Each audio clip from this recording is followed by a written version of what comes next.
Okay, so we're here with a 67 Series 1 E-Type convertible that Paul's selling. We're just going to do a cold start. Temperature's about 20 degrees outside. I'll just point that at the floor. You just see that's about 20 degrees. And then I'll point it at the manifold. 20 degrees dead on. Okay, Paul, if you'd like to start the car, please.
One more little blip. Is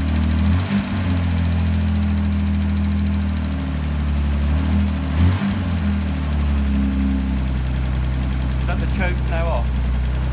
Halfway.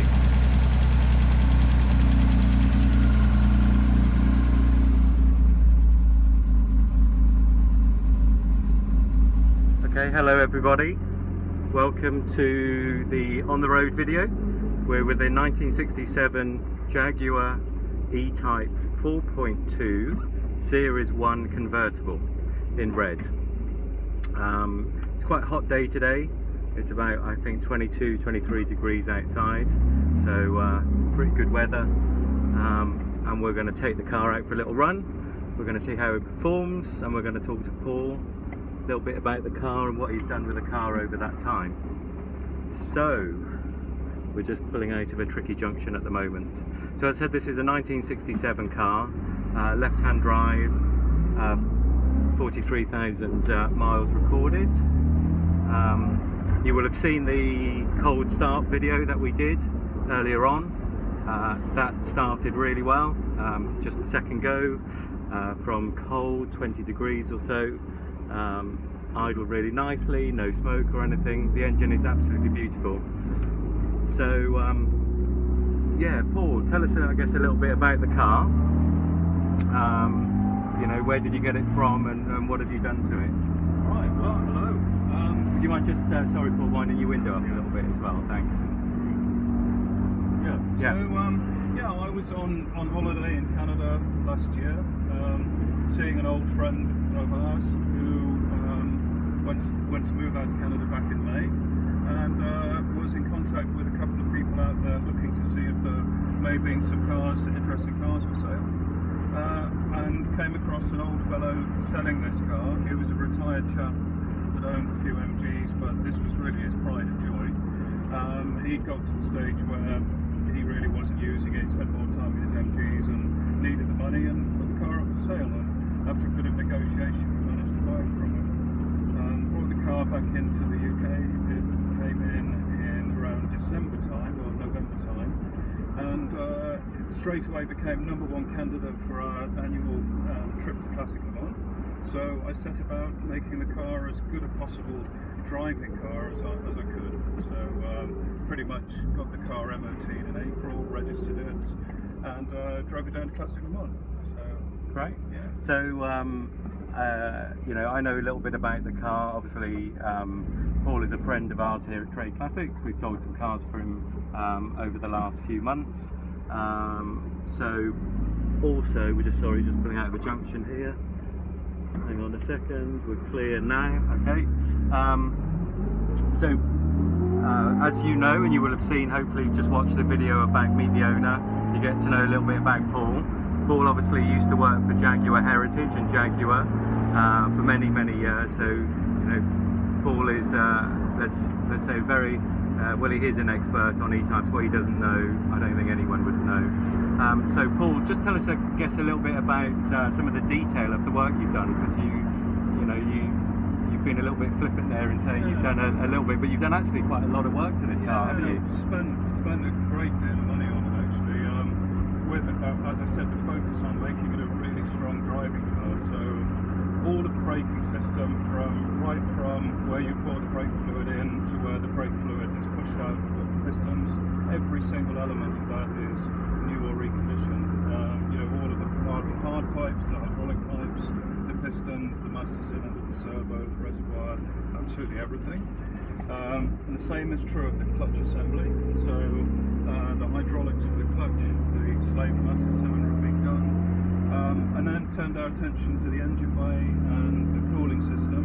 So the thermostat is new, all of the coolant pipes are new, the radiator's been out and flushed and cleaned, and then the ignition system. So it's now running electronic ignition with brand new silicon leads, brand new plug caps, brand new plugs, distributor cap,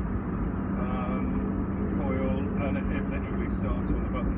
And just to help the starting, fitted a high torque modern starter motor for it, which is kind of unusual because it makes it sound like a new car, which is upon starting, which is a bit odd, but it really works well.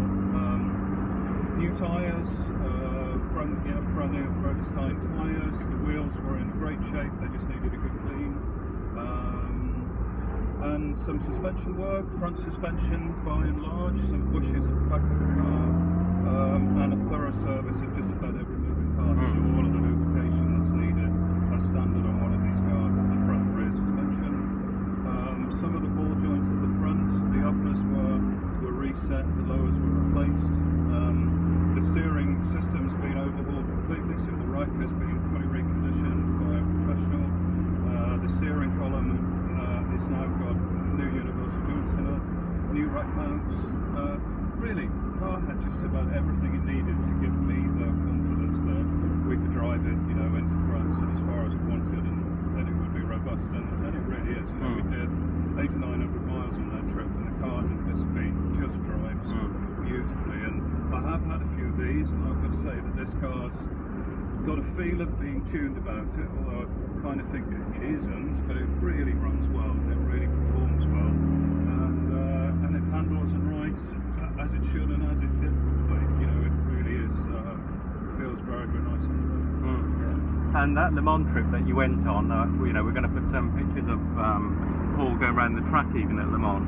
I guess temperature was pretty hot, wasn't it, that weekend? Well, the day that we did the parade lap drive, it was actually 33, and before you get to go onto the track, onto the drive, you have to queue through the whole of the Le Mans event basically, which takes probably about an hour in sort of crawling traffic. And again, I was really pleased to see that the car behaved itself entirely. It didn't overheat or miss a beat at all. Yeah, that was a real challenging test for it. Yeah, so, you know, taking a car as delicate as E-types can be, you know, where anything can go wrong. As I know, you know, I've got an E-type of my own. It always feels quite delicate, and whether I'd actually get to where I need to be, you're never quite sure. But you know, Paul is, as he said, is fastidious in terms of what he does. A lot of respect for Paul in terms of you know, anything that he does has to be the best. So you know, this car is a driver's car. This car, in as much as you wouldn't think twice if you had to drive up to Scotland, I guess, now in it, or anything. No, yeah. And to have that sort of confidence in an E-type is pretty exceptional. So you know, some of my observations from just being out on the road here now with it, you know, the suspension feels really super tight. There's no clunking, there's no knocking, there's no panel knocking or anything. It's a really well sorted driver's E-type. You know, we've been going up the rev range a little bit, you know, up to probably about 4,500 revs, and it just feels really lovely. And not just lovely, it actually feels really quite quick. It sounds really nice. It's a really lovely experience to be out in this car. We're just going to go on a tight left-hand bend here, doing about 30 miles an hour, and absolutely perfect. If I was to go around that bend in my own E-Type, I'd have tyre squeal, I'm sure. It's not set up right, so it does feel good. In terms of what the gauges are doing, obviously that's always really important. As an E-Type owner, we look at these gauges. So our amps are sticking in the middle. We've just put some fuel in. The oil pressure is reading 60 and temperature is reading, what, 90, 80 or 90 or so. So I had a quick conversation with Paul about the oil pressure reading high. Paul, do you want to explain what you've done with that and what you think about that is? Yeah, I've got a feeling that maybe the sender unit, well, one thing I did was to check the oil relief valve in the engine, and that was all working seemingly as it should do. So my suspicion is maybe the sender unit isn't accurate. So we're going to put a gauge on it and get an accurate oil reading, and if that proves it, then change the sender unit. So we need to know. At least we're reading good oil, healthy oil pressure, but it just seems a little bit higher than it should be. So yeah. And you think the water temperature gauge is just reading a little bit higher as well, don't you, Paul? I think. Yeah, maybe a little bit. Yeah. Again, I checked that with an infrared temperature gun, and it did indicate it was slightly warm. So again, it's a 50-year-old car. I've got a feeling that maybe the gauge itself needs recalibrating or something. But and they're the gauges aren't really known for their reliability. I took all my gauges out of my E-Type last year to refurbish them, and when you look inside them, they're very, very, very basic and prone to error. So we'll, as Paul says, we'll check those out. We'll put a direct on the block oil pressure gauge on that, and then in the description we'll say what it actually is reading. But it's good that it is reading high pressure. So yeah, I mean, there's not too much else to say. I'll pan around so you can have a little look at what a lovely experience this is. Is there anything else, Paul, that you think you'd want to point out on the car? I suppose just the condition of things like the interior and the hood. The car's reasonably recently, I would say, had carpet seat covers and door cards. It had been, had some money spent on it in the past by its last enthusiastic owner. Yeah. The seats are really nicely patinated now. They're not tired or worn out by any means, but they just look right. They don't look like they were done yesterday, which is a really nice feel. And I fitted a new hood to the car, and the canopy's been retrimmed, and it's got new seals and things. So it's all looking really nice. It's looking really good. No, it does look really good. And I'll have another little drive a bit later on, but I felt things like the clutch and the gears. We've been going through the gears now. We've been driving for about 10 miles or so. Every gear selection is perfect. Even in reverse, there's no crunching at all. I certainly get a bit of crunching in reverse in mine. Clutch feels really good. Bite is like midpoint. You had the clutch slave cylinder replaced as well, didn't you, Paul? And the master cylinder. So that's all been done. So yeah, that's it. You'll check out our other videos. We've got lots of inspection videos as well. If you've got any comments or you want to get in touch with Paul about anything with the car, then just pop a comment at the bottom of the listing, or get in touch with us on email, or give us a ring. Paul's available if anybody wants to come and have a quick look at the car. That's fine. But yeah, so Paul, really lovely car. Thank you for taking us out in it, and we look forward to a successful sale. Brilliant. Cheers, everyone. Yeah.